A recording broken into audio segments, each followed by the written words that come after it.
And with that, good evening. I'm Mark Pinto, Adult Services Director at Phoenixville Public Library, and I'd like to welcome you to tonight's presentation, which I hope will expand your mind a little bit.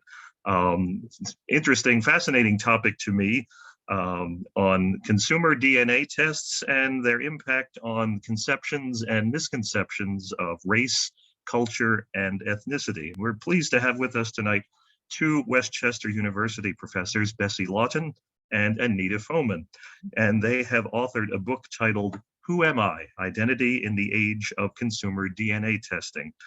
We're so glad that you both were able to take time out of your teaching schedules to be with us tonight and talk about your research. So Anita and Bessie, please take it away. Yeah, great. Thank you for being here. And I am going to share my screen. And Bessie and I will work through. Let me get out of this slide. Okay, I think I'm. I have to say it was really fun because you guys were talking like your old buddies, and you are old buddies. And I actually was gonna say to Bessie, how long have we been working together on this? On this since 2010, but we've been working on other research before that. Yeah, we've been doing all sorts of crazy things, and not just research. We've also done things like stained glass making, or just all sorts of biking, just all sorts of interesting things.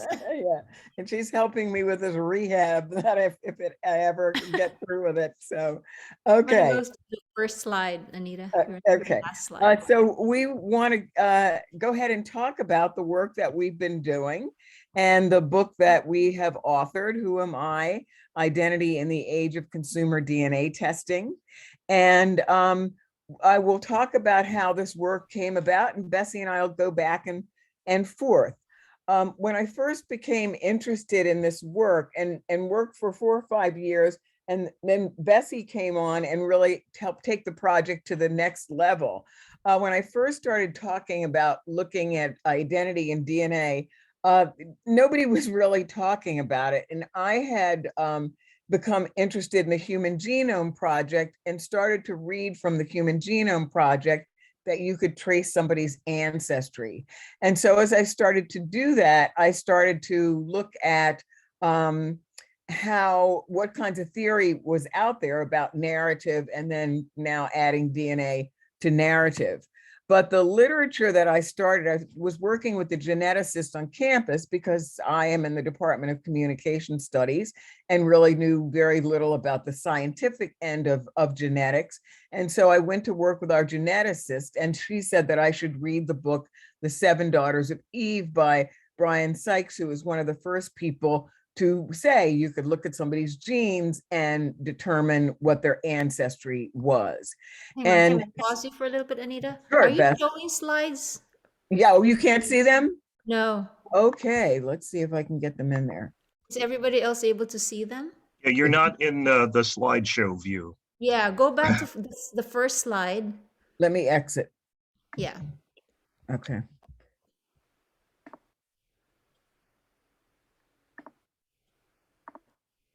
Can you see it now? You're on the last slide. Go back to the very first No, slide. go back to the beginning, but you can see it?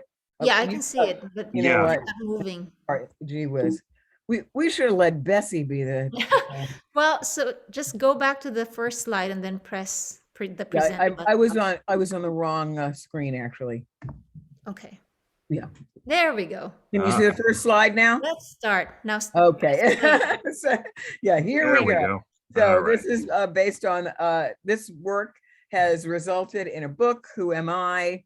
By Bessie and myself. And it is Who Am I? Identity in the Age of Consumer DNA Testing.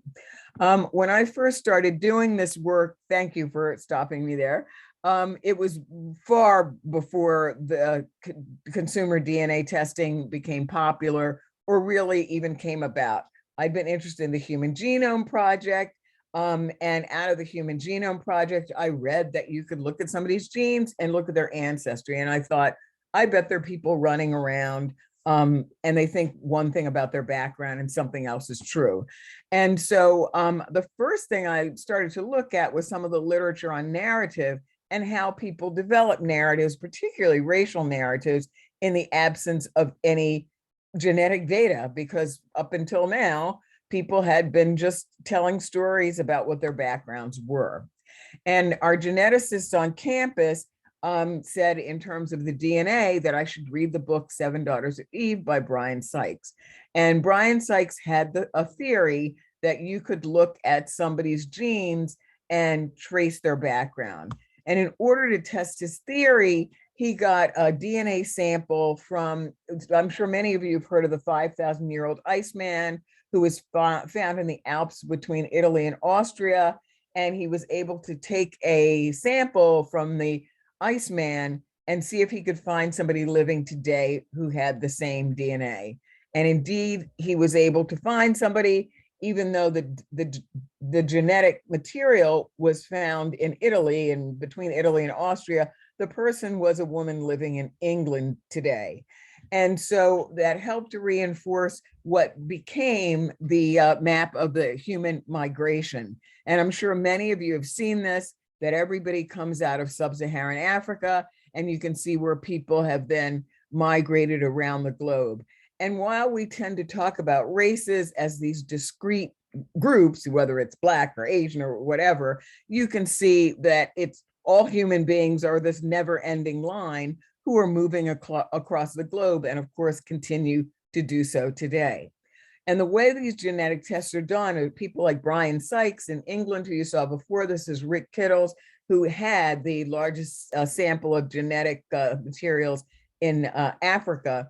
And Brian Sykes had been focusing on England, but now probably Ancestry DNA has larger database than any of them. They arguably, the lab that we use has the largest database in the world. And so the thing that's important to know is that human genetics evolved and continue to evolve, and there are all kinds of combinations that are happening anew all the time. So I'm going to throw it over to Bessie, and she's going to talk about the research model that she, to a large extent, helped put in place, where we started to analyze some of this. So Bessie, go right ahead. Well, thank you, Anita. As Anita said, when she first started doing this project, I think the tests were costing what, almost $500 each. Yep. So she was able to get a grant and was only able to buy 4 tests. Three. Now the test 3. Now Yes. the tests are, $59 if you buy it on Black Friday. So it's very, very accessible to a lot of people. And so also because of the drop in price, we have been able to recruit and include quite a huge sample in our study over the last 15 years or so, to the tune of maybe about 3,000 individuals. So our protocol really is to have a pre-test or a pre-survey or a pre-interview, some kind of pre-measure where we try and figure out people's stories in terms of how they perceive themselves racially and ethnically, whether they have gaps in their narrative, whether their families are open, and families and friends are open to them taking this test, how do they identify on the census, and some of their racial attitudes.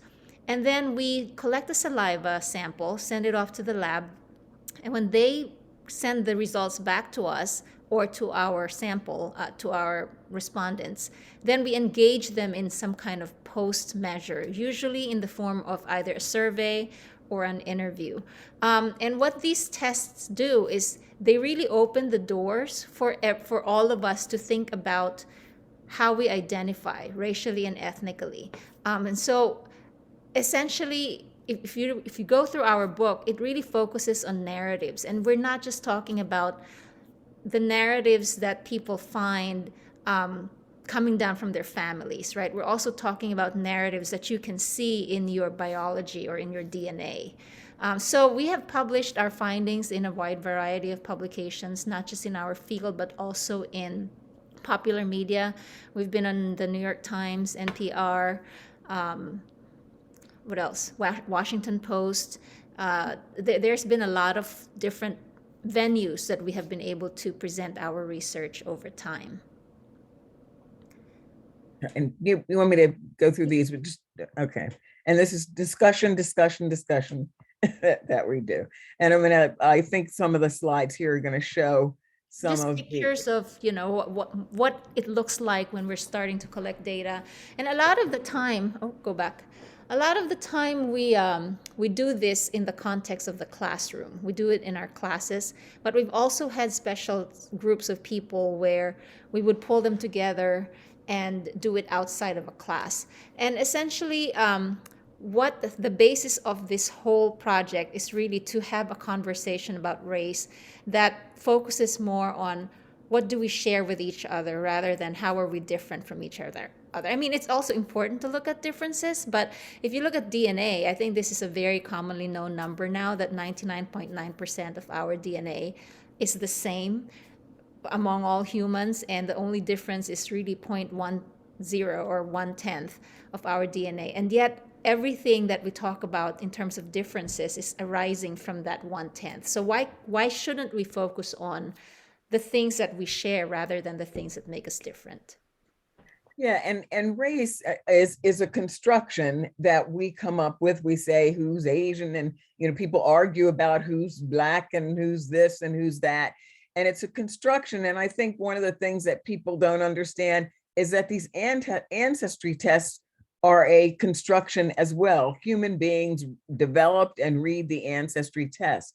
And so I just am going to mention 3 genes that people use to identify race. And it is, again, it's not anything magical. They're looking at specific genes. The HERC2 gene is one that's used for Europeans. It's only about 6,000 to 10,000 years old. And they think that it comes from one person who had blue eyes. And they don't know if there was some benefit to blue eyes or if people thought, hey, look at that blue-eyed guy. And so he was just really prolific. But it's a mutation that is often used to identify Europeans. But other people in other populations have had blue eyes for different reasons, but that particular genetic variation is that. The EDAR gene is on chromosome 2, and that's one that's used to identify Asians, and it is related to like straight, black, thick hair, and also a certain jawline, and that tends to make Asians look more androgynous. And they said it's the cute gene because it makes a face look, have a cute look to it. And for one of the most racially informative genes is this Duffy phenotype. And far and away, most people of African descent have it. I have it. And it's a variant that made people resistant to malaria. And there's some evidence that people with this and the sickle cell gene, which also makes people resistant to malaria, may give people some resistance to COVID, but don't count on that. So those are just 3 genes that come up. You want me to talk about these, or okay, I'll just pop through these. These are some of the people that we tested. Somebody who is Latina, and look at, she's got Native, African, Asian, and one of the things, European and Asian. One of the things you will see is that Latina or Latinx is not a race, it's an ethnicity. As we've discovered, it's really African American. Here's somebody who thought that he had Native American as background, one of the most common misconceptions. And in his case, it was African background. And, bless his heart, when he told his family, they said, maybe she wasn't Cherokee, maybe she was part Black. So that happens. Here's somebody who came up initially as Latina. And because, as I said, that's not a particular geographic mix, she pushed back on it. And we had her retest it. And this is what it came up. It's very similar to her family narrative: African, European, Native American, and some other things. And then just finally, I happen to love this story because this guy is, I don't know if his pie chart. His dad is Irish and his mom is Korean. And you can see it almost came up split in half. And he said when he'll see older Korean ladies look at him like, maybe I recognize you. And he said, Dr. Foeman, my Korean is tight. I speak great Korean. And he said, as soon as he starts to speak Korean, they say, I want you to meet my granddaughter. And so it fits into this idea of what makes somebody authentic. Is it their language? Is it their genetics? Is it a combination? So well, Bessie, the other thing, though, before I talk about some of the other findings that we've had, is we show you the pie charts of these individuals at a certain point in time. If you've ever taken the DNA test somewhere from Ancestry or from 23andMe, they do change, right? Your DNA profile does change over time as the labs get better and better or more sophisticated in their analytical techniques. So another thing that we want to explore, or that we've been trying to explore, is how do people feel when they receive changes to their pie chart? Because sometimes people actually embrace the new DNA and then suddenly it's changed. That question is still unanswered. But some of the Do you want to mention your own, Bessie? Oh, well, okay. So, well, mine, the very first one I took was so simple. It only allowed for four bars: European, general European, Asian, African, and not even African American, just African and Native American. And so I had, to be expected, almost 80 something percent East Asian. Now, mind you, I consider myself 100% East Asian. So it was a surprise when I saw that it said I had about 15% European. Then, of course, I remember the story of my dad, who traveled a lot and kept saying, you know, wherever I go, people think I'm Russian. So that kind of made me think about, well, maybe there is some Russian in our background. But of course, as I took more tests 5-10 years down the road, they got closer and closer to what I expected, which is almost 100% East Asian. Somewhere in between the first test and the last test, I also had some Polynesian, which, you know, living in the Philippines made sense. But my journey, my identification certainly has changed, because I went from thinking I was 100% East Asian to questioning that, and now going back to that. Okay, so do you want to share yours, Anita? Well, let me just quickly say, initially, same thing happened. It's like they're looking at your migration pattern and they kind of make it tighter and tighter. So mine initially had 80% African ancestry, which is about what most African Americans have. But in the European, it was British and then Scandinavian. And they then sort of squeezed it down to more, it was more British, which makes sense with the slave trade and all that. But I saw the narrative before as like the Vikings beat up the British people and then they beat up the slaves, and that was sort of the journey. So go ahead and talk about the research. Well, so some of the quantitative results that we found, once we got a big enough sample, we tried to run some statistics. And one of the interesting findings we found was, how will others react to your DNA profile or to people's DNA profiles? And before the DNA test, half of the respondents expected people to be positive, to react positively or be curious about it. But after they received their results, the biggest chunk became surprised, right, and confused, and other, which included some negative things like they'd be skeptical or they'd be angry, and they would not accept it. I'm going to go and move on. We also wanted to know whether taking the DNA test or the results, whether the DNA test results would change family narratives, because most of us identify very strongly with our family narratives. And for a lot of people, nothing would change that. But so we wanted to ask people this question, and we break out the results into those who identified primarily as European or white. And what they said was that they would do more research or it won't change, right? So fully 60-something% would pretty much stick to their story. But when you go to people who identified as non-European or people of color, they, about 50% said that, 55% said that they would either add the new results to their narrative or that they would actually adjust their identification almost totally. And only 20% said they would not. Sorry, ready? That's okay. We also wanted to see if there were differences between females versus males. And females said 43% said that they would do more research, and other changes might be they would go and attend cultural events, they would talk to other people more.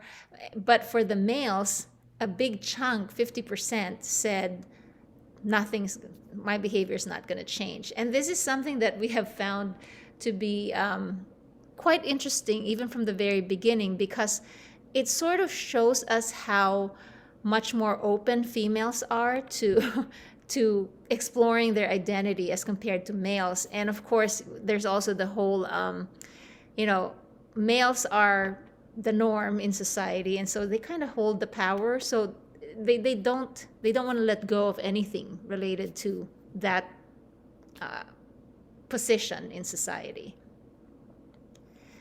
The next 4 slides will show you an estimation of how people, whether people overestimated or underestimated a specific race. And for example, here, red would be an overestimation and blue would be an underestimation. It's just a visual. And you can see that for most respondents, a lot of people overestimated their whiteness.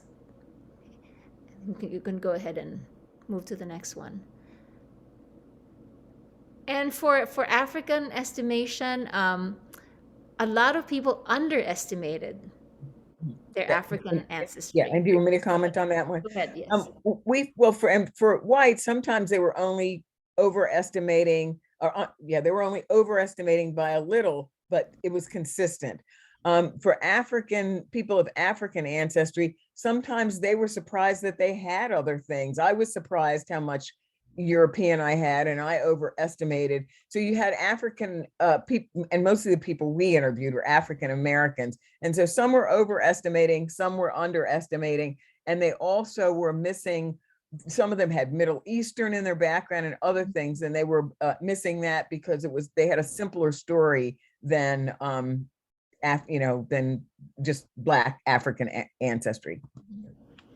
The next one is Latino over underestimation, and you can see that pretty much nobody overestimated Latino heritage or ancestry, and pretty much a lot of people underestimated how much Latino they would have. Now, of course, we also talked about earlier how Latino is not a race.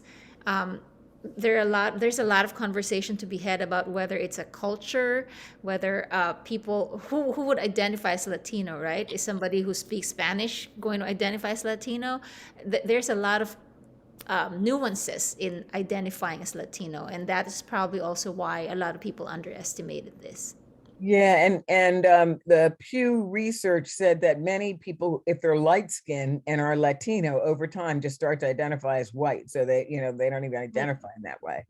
Probably the same for Asians too. I mean, you could look at the Asian graph and you can see pretty much nobody overestimated Asian heritage. Everybody underestimated. That a lot of people, when they see Asian in their profile, are actually shocked, because they don't have a story or a family narrative that supports that. Want to comment on this one? So a lot of people who see results that they did not expect would say something like, I am proud of my heritage, I'm not going to change it, I don't believe these results are mine. Or the most common response really is, the lab must have made a mistake. And a book came out now, it's been out a couple of years, that really commented on this work, that the type of work that we're doing, how the idea of race is changing, is in flux. And honestly, it really has been since the beginning of this country. There are people like Italians and Irish and Greeks were not considered white at one point in America. So people do move around on that, that scale.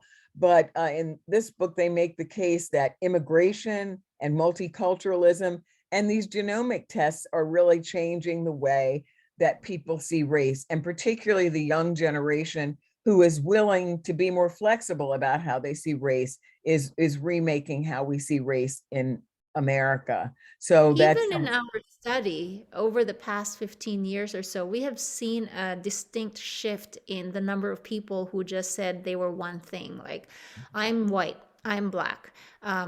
now we see more people saying, well, I'm white, but I may have some Middle Eastern, or I may have some African, or, people are more open, maybe also more aware of the fact that they might have certain ancestries in their background, even if it doesn't match their family story.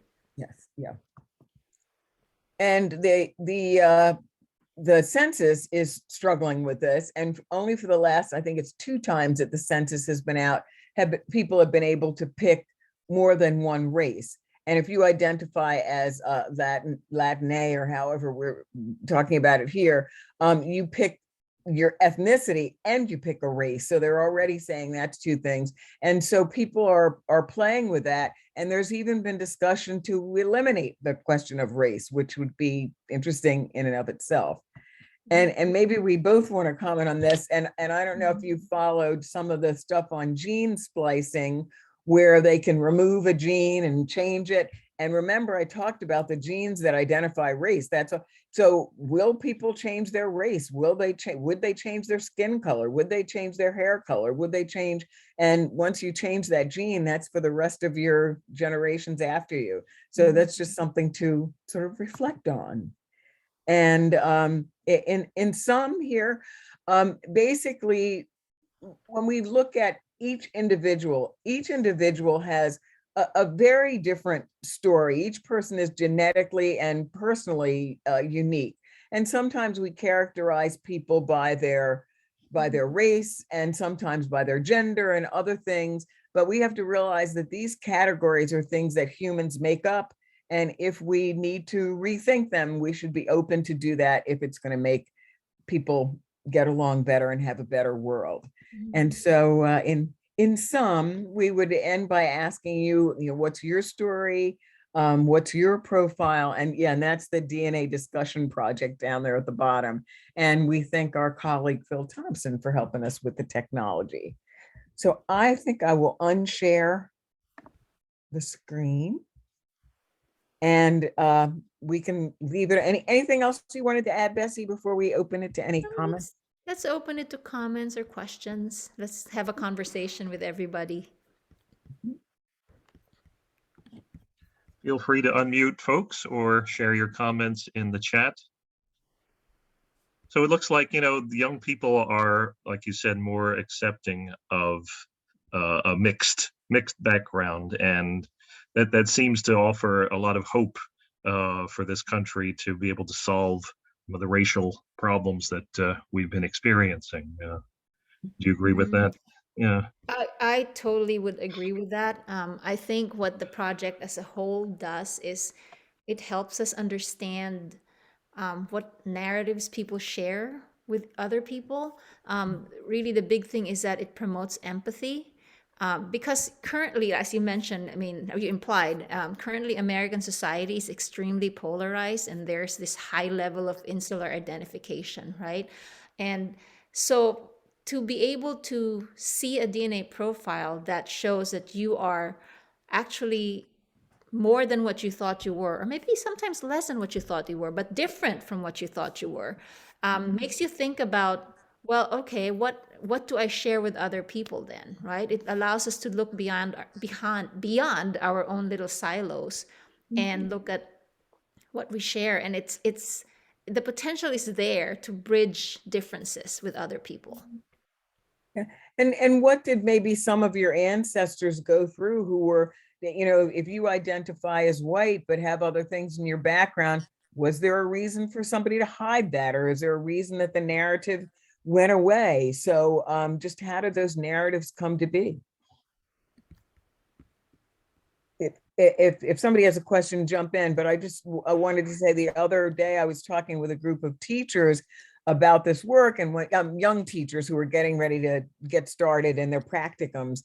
And I said, how many of you would be comfortable using this to have a discussion about race? And they all said, yeah. And I thought that was really interesting, this diverse group of teachers, because in the past, I know so many teachers who wouldn't touch the topic of race with a 10-foot pole. So it was nice to see that possibility.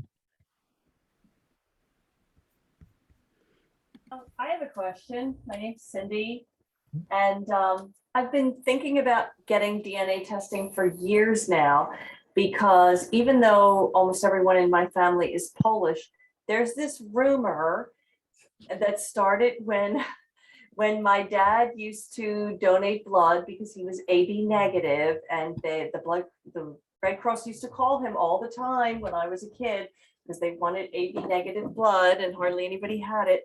And there was this rumor that if you had AB negative blood, it was likely that you had Mongolian ancestry. So I've been dying to find out if I have Mongolian ancestry.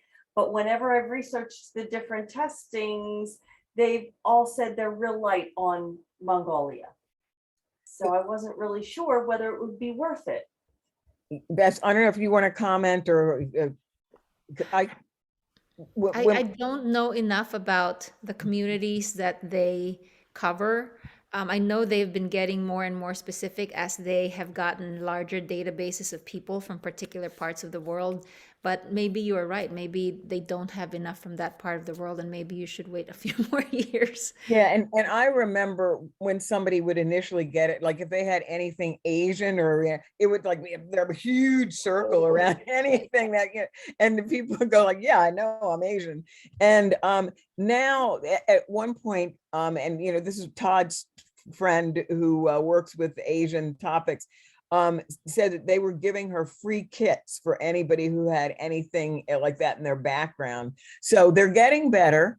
Yet you might want to take a little bit of time to give them, but they will update you. So even if you take it now, they'll update you for free. So that is true, and that's the interesting part too. Is you get a result and it's fluid. It's not this be all end all result, and it certainly makes you think about, well, why why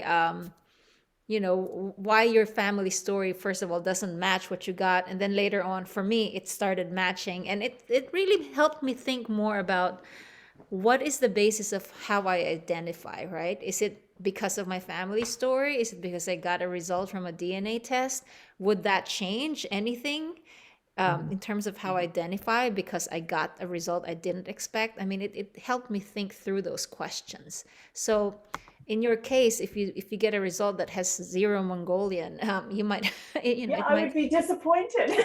Right. But when they update the database, they do tell you there is a new chart or a new result for you. Okay. And sometimes they lean towards simplifying, and like the earlier ones may have said more of the path of your ancestors. And for example, I just tested, a couple of semesters ago, a young woman who identified as Vietnamese, and it came up all Chinese.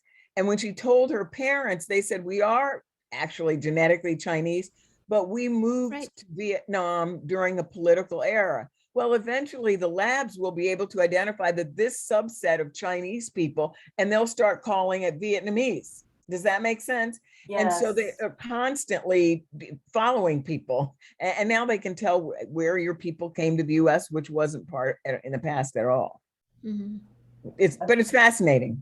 Yeah. And I know Poland was invaded by the Mongols 3 times around 800 years ago. So it's highly possible. And I said, all you need is like a guy with a bicycle, to go over to the next town, and then there's a gene pool. So it can, but I'm sorry, Kim, do you want to comment on what you read? And I read a book called The Ones We Choose. It was a fictional book, and it was really awesome. And she referred to the book that I put in the title in there as her as like a guide. Mm-hmm. And then I had to read that book because it was the book I had read was so interesting. And that book was really interesting. It's just amazing what your genes can tell of your history. Like they can trace back, like you said, the Iceman thing, how they can find a person now who's related to that person from their genes. It was just fascinating. And if you go ahead. And light. And if you're really interested, you can work with a particular geneticist to help you find your family, because of course, these labs are looking at the big picture, and people start making like family charts and that, which gets us in trouble because people keep finding people in their family charts that they on their thing, that their family tree, that they weren't looking for or expecting. So that does happen as well. But for sure. So I'm trying to look in here. Could you add a link? Oh, so put a link in. Here's Brenda, do you want to jump in? Yeah. Go right ahead. Maybe repeat your comment and then we can talk about it.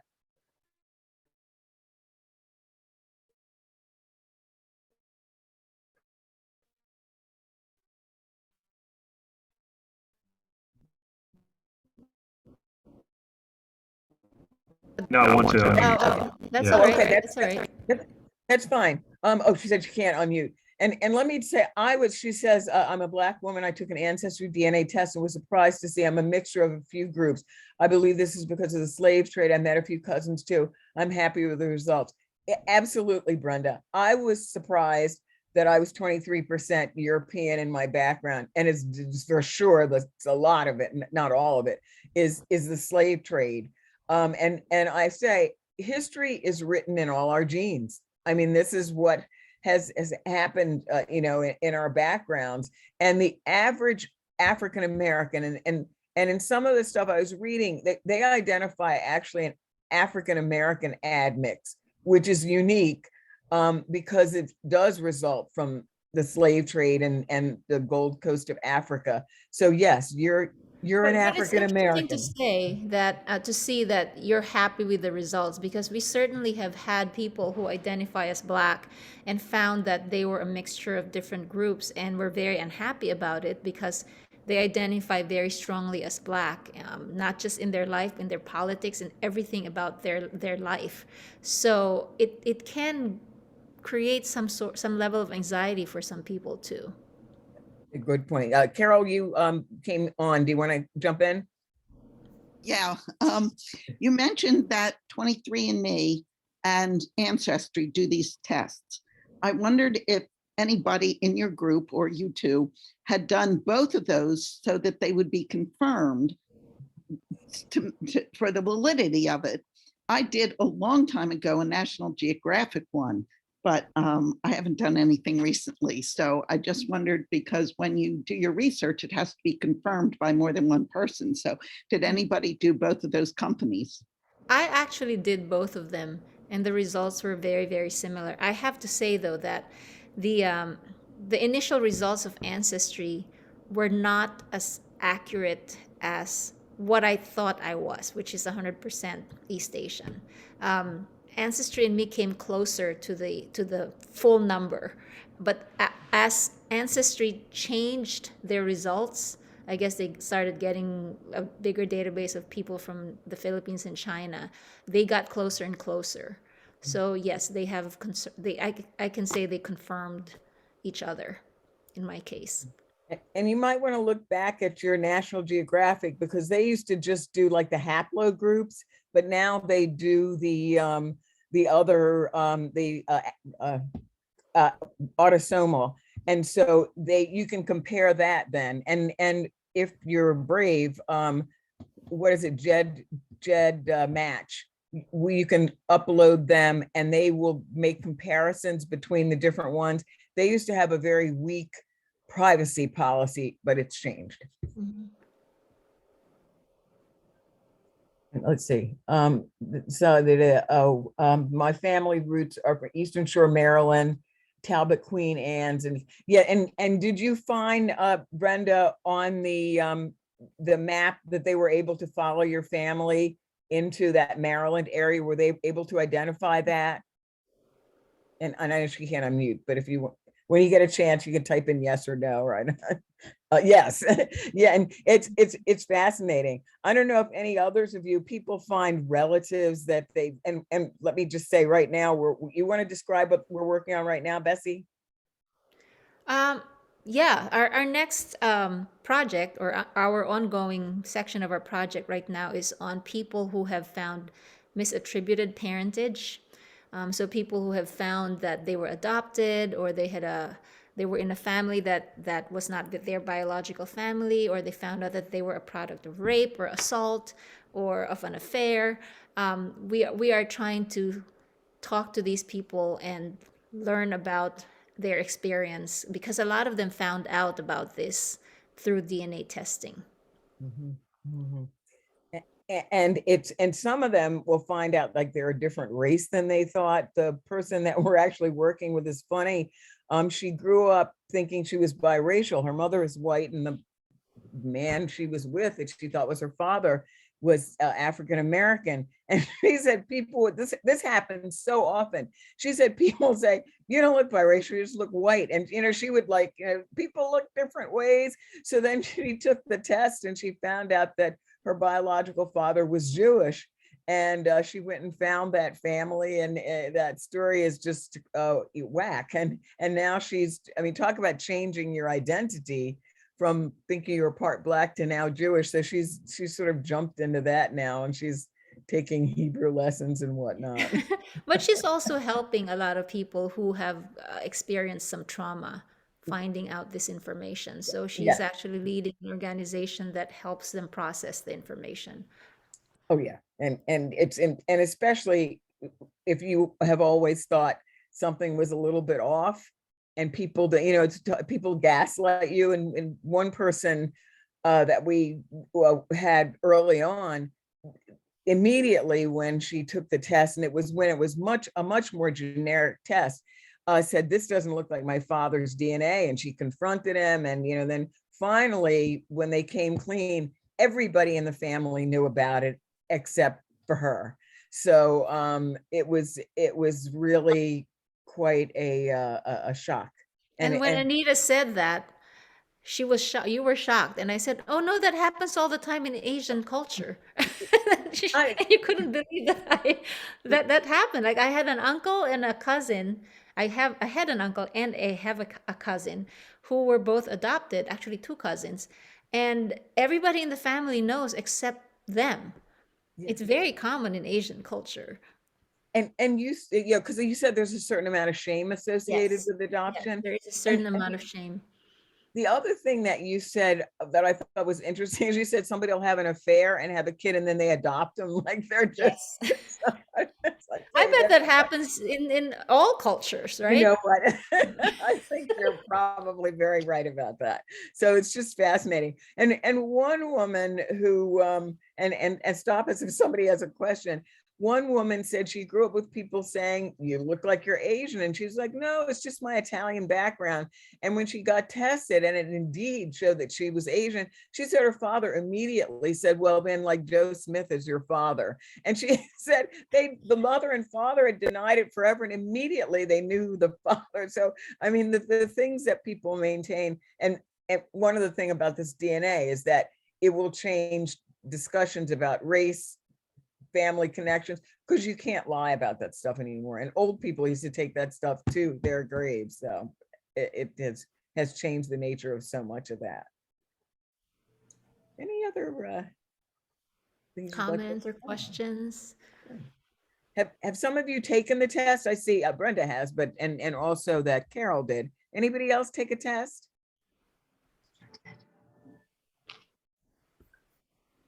Okay. Oh, yes, and Tara, can you not unmute?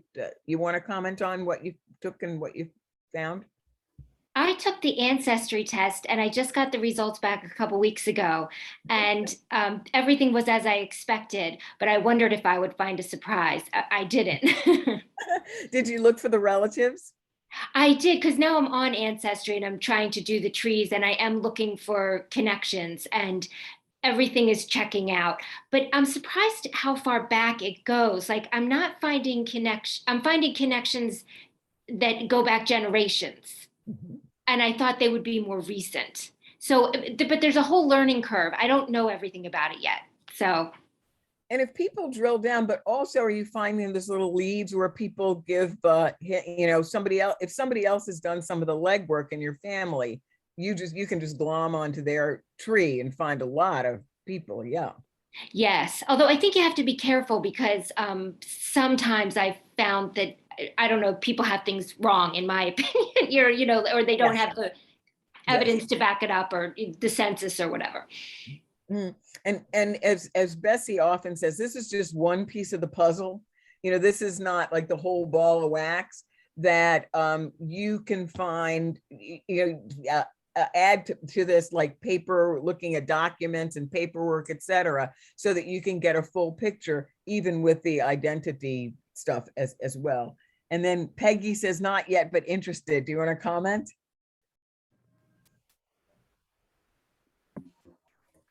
I'm just thinking like other people, I'm a little bit afraid to find out. But because I hear other people's stories, but this definitely has been a very eye-opening discussion and made it much more approachable than I had thought about it before. So thank you so much for the information that you've provided. It really gives you a different way of looking at your ancestry.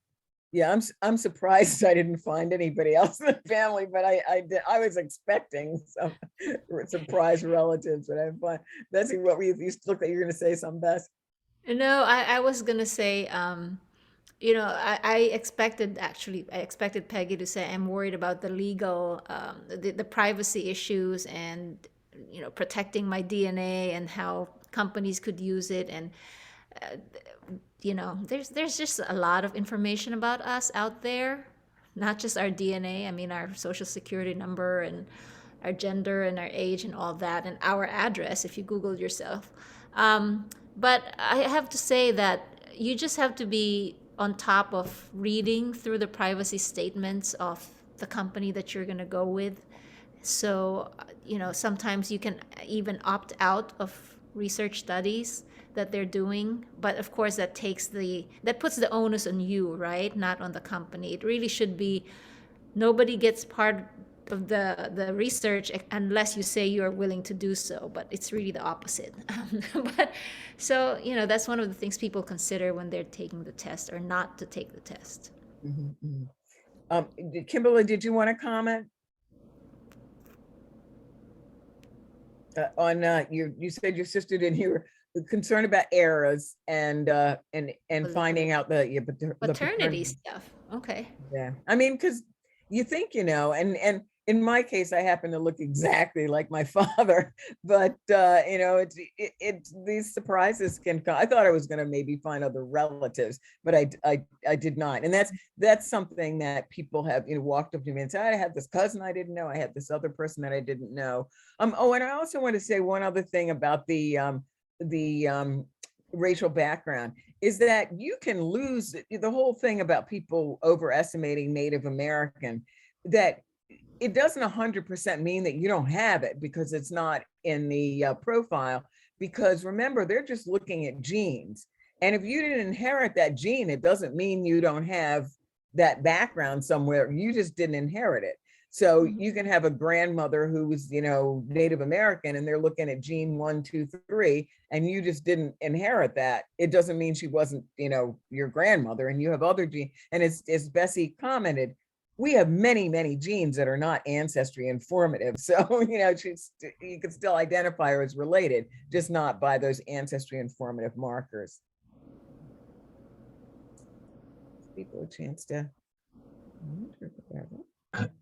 Can you just mention your book and where to find it? We do have a copy of it at the library, but if people wanted to buy it for themselves. Yes, we sure can. And I guess the best thing they would go on Amazon. Yeah, it's available. The easiest way would be Amazon. It's available on Amazon.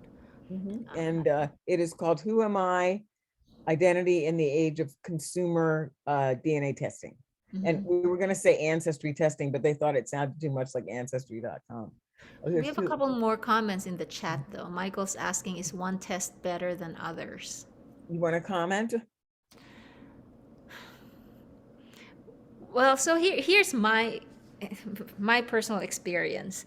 Ancestry is supposed to be the company that focuses most on, genealogy, but even in my experience, 23andMe was more accurate when I first took that.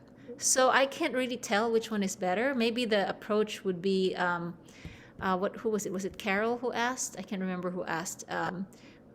have you taken two? Maybe you should take two and then compare the two. And you want to comment, Catherine? Hi, can you hear me? Yes, we can. Yeah, I found it interesting. My brother and my sister, they each did different tests, and they sometimes share some of their things that they're finding. And my grandparents were all Philadelphia on my mother's side, both maternal and paternal, and then kind of migrated out to the suburbs over the years. But some are still, but mostly in the same Philadelphia, suburban Montgomery, Bucks, Chester. And it's just surprising to me, like my sister found a cousin, like it would have been my grandmother's first cousin's grandchild. So like same level on the family tree as us, but we never even knew they existed. And that's just strange to me that you can be so close to people who you are relatively closely related to and not even know they exist. Yeah, it's fascinating. But I said, yeah, they find it, they start borrowing money, so you have to watch out. Next thing you know, oh, somebody, and never heard of 23andMe. Yeah, because I would say Ancestry and 23andMe are like the tippy top ones, wouldn't you, Bessie? Yeah, those are the two most well known. And somebody's mentioned Family Tree, and Family Tree has had to tighten some of their privacy because they were working more actively with law enforcement. Now, that's not necessarily a bad thing, but some people feel uncomfortable with that. And, there's, as Bessie commented, there's so much data out there on us right now. And if law enforcement's looking for you, you don't have to have taken the test, which I'm sure many of you are aware of. It can be your second cousin twice removed. And so there's that. Michael's asking, are the tests expensive? About $100, but what we do is we just wait until they go on sale. Almost every holiday they do go on sale. Sometimes I've seen them go as low as half price for Black Friday, but sometimes 69, 59. Yeah, and when they hit $99, that's when it took. That's when the popularity took off. It's flattened out now because so many people have already taken it. But yeah, no, they're not expensive. And I find it fascinating. So as I think we've sort of pointed out the negatives, and I think yeah, I was surprised that there were any negatives at the beginning. So I think we sort of bent over backwards the other way to say this could happen or that could happen. And I don't know if you want to give us a last question, Mark, or did you see anything, Bessie, that I missed? No, I think we answered everything. Yeah, so we can, if you had a wind-up comment or question, Mark, that you wanted to put out there, we can. Not really, but just thank you guys again for sharing tonight, and wish you the best of luck in your continued research. And thank you. Yeah. Thank you for inviting us. Oh, yeah, you're welcome. Absolutely. And thanks for hanging in because we know you don't feel well. Thank you. Yeah. Thanks, everyone. Everybody have a nice night. Okay, good night. Thanks again, guys. All right. It's over.